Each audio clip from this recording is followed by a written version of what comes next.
So I played Mermail Atlantean at the YCS in Orlando, and if you were watching the round 6 feature match, I believe I was on stream with the straw hat, and I got absolutely cooked. And to be honest, I got really unlucky after those 5 rounds of going undefeated, but it is what it is. So before I get into the profile, I will say that I played Mermail Atlanteans because one, I think the deck is fun, even though a lot of people do hate going against the deck.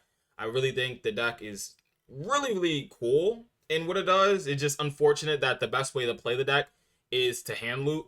So, I apologize to any of my opponents that I hand loot, but can be controlled. And then two, I wasn't really trying to win the YCS, if that makes sense, because obviously everybody wants to win the YCS, but if I really wanted to win the YCS, I would have played something with Ryziel. I didn't think Malice was enough to win as well, but if I'm going to try to win the event, I'm probably playing something that just doesn't auto lose to a card like, Shifter or Lancia or stuff like that. I mean, kind of Fiendsmith Ryziel does that, but you get the point. Like Malice and Mermail, they do lose to stuff like Dweller and, Lancia and stuff like that.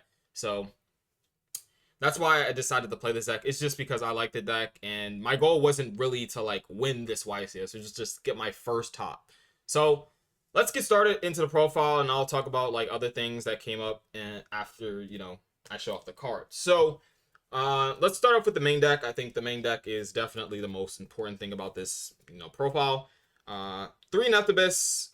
This is self-explanatory. In the 1/1 front, a lot of people I see cut 1 front because it plays into Ash Blossom a lot, and it also plays into the Fuvalos, but I feel like this card was just so good just to get to the engine, because as long as you can play the game, even if they drop Fuvalos or whatever Molcharmy card, like as long as you get to play, you're like in a good position, especially if you get to Neptibus. Like you're pretty much in a good position, I would feel like.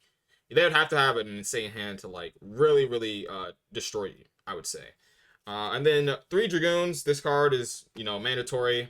I try to focus a lot less on Dragoons, if that makes sense. Like, I would try to check for stuff like Droll and stuff like that. That's why I didn't really lose to cards like Droll. I would say I more lost to me bricking more than I lost to stuff like Droll and, Shifter and all these other cards like Dweller. I even got Dweller like, that's like 4, maybe 5 times, and I lost to it maybe once, I'd say. Um, yeah, I would just not focus on Dragoons, but obviously, Dragoons, once you check for a draw, like Dragoons is insane. And like sometimes if I do have something like Abyss Rhine does help me play through something like Droll as well. I would just take the risk. I would go, send Dragoons or whatever line of play I would go for. And if they draw me, I could still go Abyss Rhine, use the effect, and then, go with the Silicant and go for 2 Toads with that.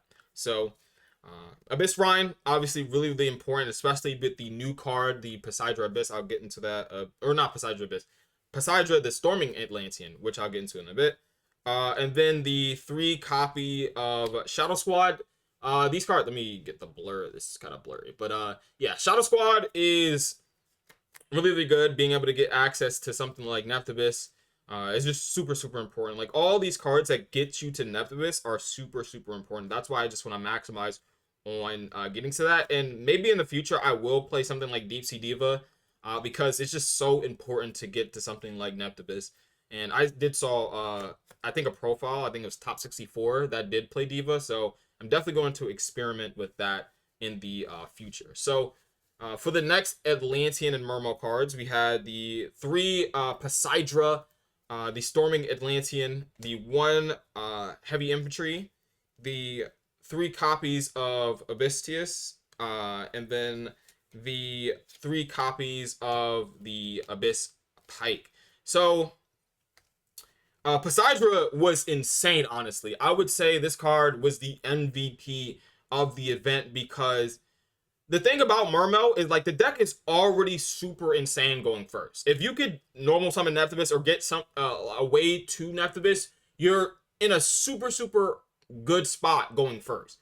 It's just that going second, it could be a little bit tough. And Neptibus is really strong going second as long as they don't have something like, you know, a Crystron Cluster, or, you know, any way to pop the Neptibus when it gets normal summoned or special summoned off to something, uh that card applies so much pressure. But Poseidra is like another card like Neptibus that pressures your opponent when you're going second. So, and it also gives you access to Neptibus. So not only is it getting rid of a card, baiting a card, it's also getting to Neptibus so it can bait out another hand trap. And then if you have Neptibus on top of that, then they're gonna have to play through a lot. Like that, just it's just so much pressure being applied with the Poseidon. So I think this card is really, really good, especially because it's a level 7. So it gets you to the Abyss Right. It gets you to Gaios, which can also bait out, you know, interruptions as well. And then you also have the Poseidra Abyss, which is super, super crazy going second. So I think this card is definitely insane in this deck.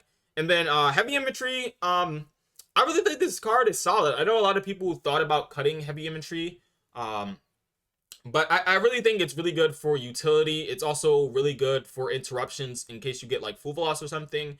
And it also works very well with the Poseidra Abyss because you could use Poseidra after you know, Abyss Rhine, ditch Neptibus, and then Neptibus effect, summon Poseidra from the graveyard. And then you can use Poseidra effect, send the Heavy Infantry for cost, and then target a card in the field and return it to the hand. And then you can use the effect of Heavy Infantry. So it's just more interruptions in case you have like a weaker end board, because you're not going to always combo off and do this insane double toad, double rip, you know, pop for 2 or whatever. Like, you're not always going to have that. So having something in your main deck for utility, especially for something like Griffin, this is also a Griffin out because you can go, you know, send Neptibus, send Heavy Infantry, and then, you know, search whatever, and then pop the Griffin. So it could be an out to stuff like that as well. So that's also why I like Heavy Infantry, is just utility in the deck. And then Abyss Teus is just really, really solid going first. A lot of the time, I will side out stuff like Teus and the Abyss Rhine going second, or yeah, like those two are my main cards I would side out going second, besides like something like Moon Glacier or One Front that are not really good going first. So I would usually side out this going second because I feel like the Poseidra Abyss is better going second. And then going first, I would side out the Poseidrus, and I would put in another card that I will talk about when I get to the side deck.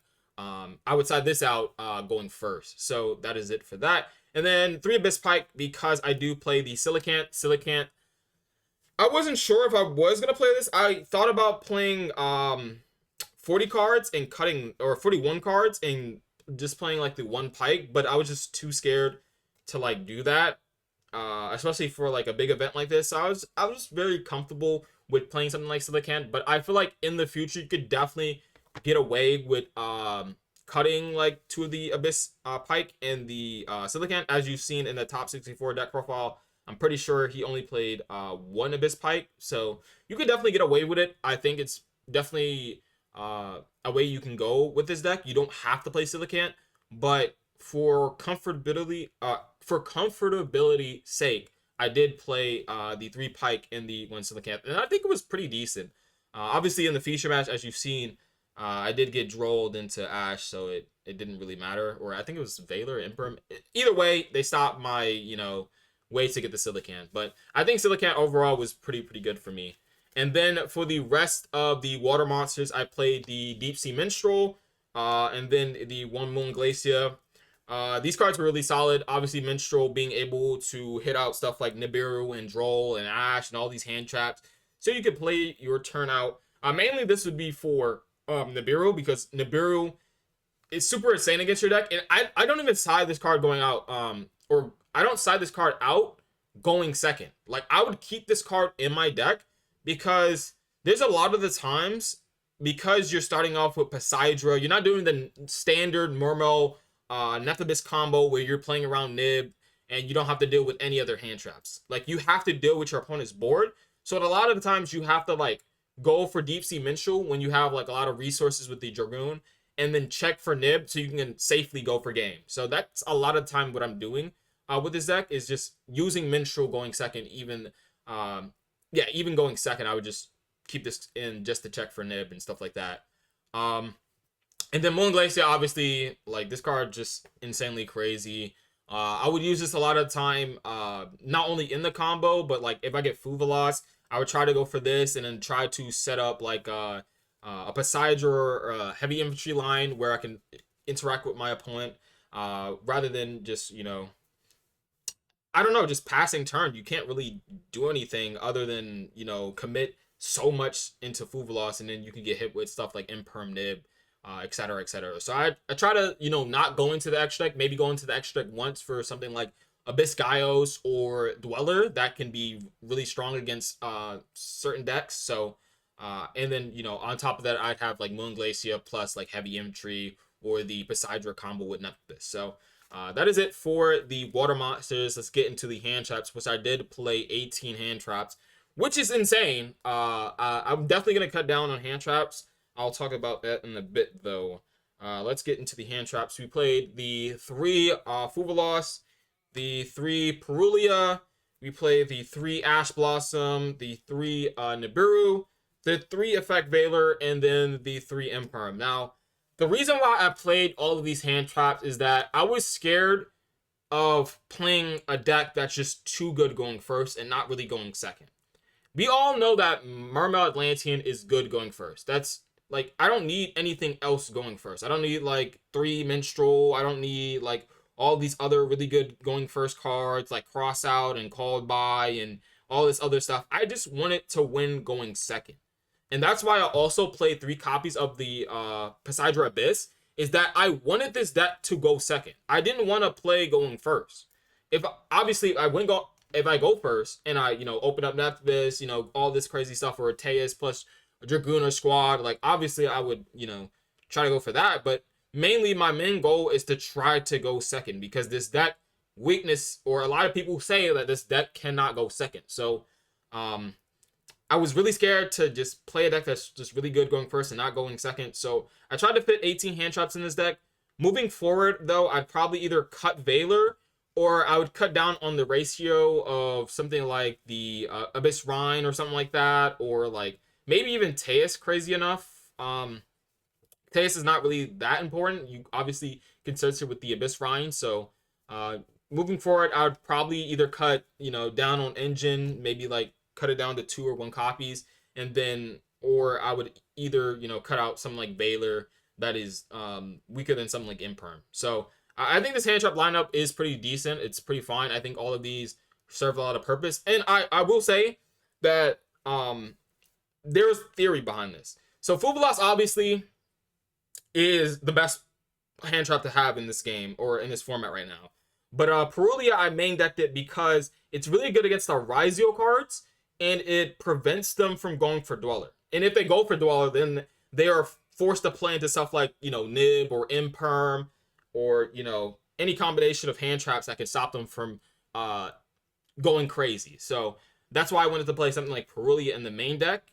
And then, obviously Ash Blossom's really good against the Molcharmies, and it's also decent into generically everything. Nibiru and then, Veiler, Imperm are just paired really well together. So that's why I wanted to play this hand trap ratio. I didn't want to play Ogre. I didn't want to play Droll because it's kind of weird in the main deck. It doesn't really work against something like Malice, and it's just weird in general. So I did end up citing that card, and I'll get into that in a bit. I played 41. I played 44 cards, but in the future I'll definitely cut down to 41, cutting the Veilers, because I did play that at the side event, and I won. I'll show you this off right now real quick. I did win the prize card, the Another Verse Solaria, I think that's what it's called. Yeah. This is the prize card last year, I think, or maybe it's this year's prize card. I don't even remember, but I did win it at the I think it's called something, the public events random playoff. I don't know. I've never heard of that event, but I did end up playing in that, and I won the prize card playing this deck. Just at 41, cutting the Veilers. So if you want to play something that's a little bit more consistent, I would say cut the Veilers and just try that out, and then move from there. And then for the side deck, I played 3 copies of Lancia, 3 copies of Droll. I played 3 XYZ Encore, 2 copies of Minstrel, 1 Called By, and then 3 Crossout. So I wanted something for the lesser popular decks because I felt like my deck was already good against something like Fiendsmith Ryziel, but I wanted something more that was good against obviously, you know, something more for Fiendsmith Ryziel, but also for Mitsurugi Ryziel, and then other decks like Malice, Crystron, any other random deck. So Lancia, obviously, this card is like a staple in the side deck for stuff like Malice, Crystron, etc., etc. Droll is really good against the Mitsurugi deck, which I wanted to respect. This could have been Dominus Impulse, and this also could have been another hand trap. What was it? The Meows. The Meows. It could have been the Meows, but I wasn't sure if I was respecting Malice too much. And it, obviously, from my games that I talked about on Twitter, which I will link in the description or in the comment section below, I just didn't really have a playable hand versus any of my Malice opponents. So I couldn't really tell if I needed stuff like Dominus Impulse or Molcharming Meows. So I can't really tell you, honestly. You would have to ask one of the other people that did well with this deck, or, you know, did better than me, I would say. XYZ Encore was pretty nice. This card is good for Abyss Dweller, but it also outs stuff like Detonator, you know, Caesar. So this card is just really good. You need this card in your side deck. I would say every Mermail deck does need to play at least either XYZ Encore or Droplet. I felt like Droplet was too cost heavy, and because I wasn't playing something like Deep Sea Aria, which can banish a water from the graveyard, I believe, and then add a level 4 or lower Sea Serpent from your deck to your hand. So because I wasn't playing the Aria, I did not want to play Droplets. So I just switched to XYZ Encore. I did think about playing Cycle Reader or Chaos Hunter, or, you know, all these other cards over the XYZ Encore. But XYZ Encore is just too important to have. I would not cut this card. It's too important. And then the 2 copy of Minstrel, the 3 Crossout Designator, and the 1 Call of the Grave. These are all cards I would side in going first, and I would usually side out 2 of the Perulia, 2 of the Fuvalos, and then I would side out 2 of the Poseidra because this card is a lot weaker going first. So that is usually my side patterns for these 6 cards. And then for, you know, Malice, I would usually side out like maybe 2 copies of Rhine or 2 top copies of Teus, and then or not 2 copies. I'd cut out 1 for 1 Moon Glacier, and then I'd cut out a copy of either Teus or Abyss Rhine. I think Abyss Rhine is a little bit better to have in your deck than Teus. But yeah, that's usually what I'd side out. But if I'm siding in 6 cards, like if I'm siding in Droll and XYZ Encore for something like Mitsurugi, I would side out 2 Teus, I think, and then 2 of the Abyss Rhine, and then I'd cut out 1 of the 1 for 1 and the Moon Glacier going second. So that is like my side patterns and how I would do it, because those cards are a little bit weaker going second. You don't really need them because you can search them, obviously. So yeah, that is it for the side deck. I feel like I covered a lot of things there. If I miss anything, I'll just comment it in the comment section below. And then for the extra deck, I played for the Mermail cards, or the Mermail Atlantean cards, I played the 2 Link Monsters, which is the Mermail King Neptibus, and then the Alacia for your end board. This being able to stop your cards from being targeted, and this obviously can get you the follow-up as well as trigger stuff like your Neptibus or your Alacia, or not your Alacia, your Heavy Infantry. And then the Poseidra Abyss, this card's insane. And the Abyss Right, both of these cards are really good. Abyss Right was like super MVP as well, because this card lets you gain, I believe, 300 attack. Is it defense as well? But more importantly, it's the attack boost that allows you to go for OTKs, which is really, really, really good for this deck. And then it does search the Abyss Traps. I did not play it in the deck. I don't think it's necessary for you to play. I will go over cards that I did think about playing at the end, before, like after I go over the side deck or the extra deck. But I didn't think the trap was necessary. I didn't think any of the traps, like Virtue Stream or the Materia Actor, whatever they're called, trap card, I didn't think that was necessary to play. and then the Abyss Gaios. You need the Abyss Gaios. I know a lot of people don't like Abyss Gaios, but I think this card is really good. Just for uh like interruption. It's not really like too crazy. It's just like a Veiler, or I'd say a Dark Ruler more, but I think it's pretty decent to have in the extra deck just for utility. I think utility is key in this deck more importantly than comboing off and doing your standard combo. That is it for the Mermail and Atlantean cards. For the other extra deck monsters, we had Coral Anemone, which is pretty important for the combo, but it's really good for reborning stuff like the Squad, which I would usually do in the standard combo. But you can also revive, Neptibus. If they try to pop it, you could, revive it and then use this effect. You can also revive the Molcharmy Perulia, which is oftentimes I would do if I would go like, say I'd get Drolled, I would go like Silicanthe, and then I would go into, or I'd discard the Perulia, and then I would go summon out the Pikes, overlay into Toad, and then go into Coral Anemone, and then Coral Anemone, linking off the Silicanthe and the Bahamut Shark, and then I would summon Perulia from the graveyard, and then Perulia plus the Pike, the other Pike that I have in the field, I can use that to make Toad. So that's how you make double Toad sometimes. And then other times you would go for double Toad through Droll, is that you would start off with sending Dragoons and then adding Abyss Rhine. And if they Droll you, that's fine, right? And then you can go Neptibus, or not Neptibus, Abyss Rhine, sending Neptibus, and then summon back the Dragoons. And then you have 3 Pikes plus Dragoons, so that's 2 Toads. So that is usually the way I would get to double Toad through Droll. People think that this deck loses the Droll, by the way. It does if you play into it, and if your hand is not really that great. But if you have like Neptibus plus Rhine, or Neptibus plus any of like the other cards like Squad and Dragoons and stuff like that, you can very, very easily play through Droll. Like, it's only like the 1-card combos, and even then you could play around it if you really expect your opponent to have the Droll.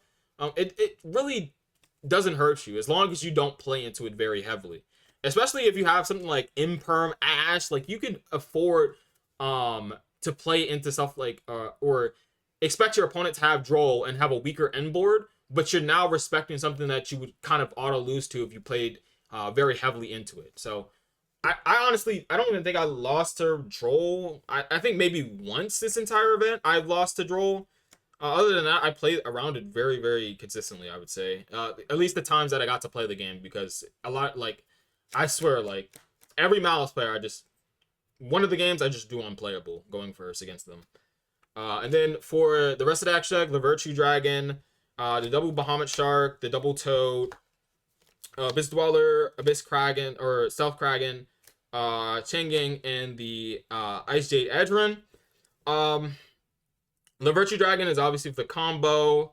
You don't play the trap, and then double Bahamut Shark, double Toad. This is standard in the deck. Dweller, this card was MVP against stuff like Crystron. I played against 2 Crystrons, and Dweller was insane. It's also really good against Fiendsmith Ryziel when they have like the Fiendsmith cards in the graveyard. You can go Dweller, stop like the Trap Engrave. You can stop like the Engraver and stuff like that. It's just really solid, obviously, in this deck, because you get the water boost as well, and then it also triggers stuff like Dragoons when it gets sent to the graveyard. And then Kraken didn't really come up in the main event, but it did come up in the side event, the public event playoffs tournament or whatever, where I won the prize card. It did come up, as well as Chang'e did come up in the side event as well. But it didn't really come up in the main event. These only come up in like super specific situations. Obviously, this card is decent in time. I don't really try to do that. I would avoid that at all costs. I don't think I went into time at all once. I had like 15 minutes, I think 10 at least remaining when I finished all my duels. Like, you don't really go into time with this deck. You play pretty fast. If you see that your opponent is, comboing off, you don't have any hand traps, you scoop. Like, if you know your opponent's, going off and you don't have anything to stop them, like, you just scoop. Like, you don't want to play in the time, especially because you don't really have like many time cards. And then Chang'e is really good because of this is really good to play around Bestials. when you're going for OTKs, because there's a decent amount of OTK lines you can go for, and you have access to a abyss, or not abyss, deep sea minstrel plus like Teus or something like that. You can go into Changing, and if they go for like a bestial, you can go, okay, effect Changing, banish the bestial and anything from the graveyard, and you could still go for game. So that's why I like Changing in this deck. And then Adrian is really good because sometimes you do end on 0 cards in your hand, so you don't have a way to trigger something like that. You don't have a way to trigger the Changing with something like Abyss Rhine. So you want to go for like Adrian instead. So yeah, this card didn't come up at all, I don't think, but I would still say you need to play this card. That is it for the profile. Let's go over like other cards I didn't play. I didn't play the Goaty stuff. I didn't want to play another brick. I don't think I really needed this card. I don't think it ever come up ever in any of my testing. But if you're playing like a different build, you're not playing like what I'm playing, it's probably better. If you're playing like the Julius version from like YCS Bologna, this is probably better, but I'm not playing that version. Talents, I don't know about playing talents, but it's not really that great, especially because of Eclipse Twins. If this was like pre-Suda, talents I think is pretty decent. But as a going second card, it's not really that good. And going first, I feel like you have better options like Crossout and Deep Sea Minstrel. So I just didn't play it. I don't think it's bad, but I just don't think it's that great. Abyss Keeper, you don't really need this, honestly. Especially with the new level 7 Abyss Right, or the rank 7. You don't really need it anymore. You can just discard it and then Abyss Right summon it back from the graveyard. This is like very win more. You don't really need it. Like if you're coming off with something like this deck, like you're winning anyways, and you're not really weak to board breakers. And I don't think many people were playing board breakers. At least if they were playing board breakers, they were playing something like Metaltronus, which is I don't think it's good against your deck. I don't know. It never came up. Deep Sea Diva, I did talk about this. I might play this in the future, but I didn't play it. Abyss Sting, I really like this card, but I might play it in the future, but I don't think it was necessary, especially in a combo. Like if you're doing the combo, you don't really need it. But I do think it's really good. It's like a card you can search out. It's an extender, and it's like a way to shuffle back your resources. So maybe in the future I would play it. Don't know. Gun, you don't really need this. Like it's really not that good. I know it feels bad. It makes Teus, a little bit worse, or Abyss Teus. It does make it a little bit worse, but whatever. These cards, the XYZ armor cards are not needed. Zelantis never came up. Yeah, it really never came up. Prosperity, I like this card, but it does play in the droll. Like if you add Nephthybis, then they droll you. You can't use Nephthybis, so it's just kind of weak into that. That's why I didn't play that. That's why I played it one front over it. Virtue Stream, don't need it. It's an out to something like Chaos Angel, but if you're letting your opponent make Chaos Angel, like I think there was a problem with how you played the turnout, or I guess your opponent just had too many hand traps. Like you don't really need Abyss or the Virtue Stream, but that's the only reason I would say you need this card is for Chaos Angel, and I don't think it's necessary. The second Coral, I did think about playing this over like the Adrian or one of the other cards that I didn't really make. I don't think it really came up at all. No, I don't think it came out at all, but I think Coral is definitely pretty solid as a 2-of in the extra deck. I thought about Ultimate Slayer with the aggregator, but again, you lose to Dweller, so you can't afford to play Ultimate Slayer. You have to play XYZ Encore. Adrian, this card, I really like this card, but it just kind of feels unnecessary. You don't really need it, but it's a really good card. It did come up like 1 or 2 times, but I still wouldn't play the card. I don't think it's necessary. I did think about Typhon because I was playing a lot of hand traps. I was playing 18. But I don't think it's really necessary. Maybe it could have been good when the turns I did brick, or the games I did brick, but I don't think it was necessary. And then Dominus Impulse, I'm not sure if I'll play this or the meows. I'm not sure if I'll play that in the future. Just got to do a little bit more testing uh, with these cards again, because I did test the cards. I just, I felt like the other cards were better that I played. So that is it for the profile. This is a 30-minute profile. Jesus Christ. I yapped for a long time, but I did want to give a lot of the theory and a lot of, knowledge to a lot of the players that didn't know about a lot of the stuff that I talk about, because I feel like some people just, or like, I feel like a lot of the successful, I would say, Mermail Atlantean players, they don't really talk about a lot of the theory um all that much. So I really wanted to give out the theory of this deck, and obviously the reasons why I play the deck, and etc, etc. So hopefully you guys enjoyed this video. Very long video, and I'll see you guys later. Peace.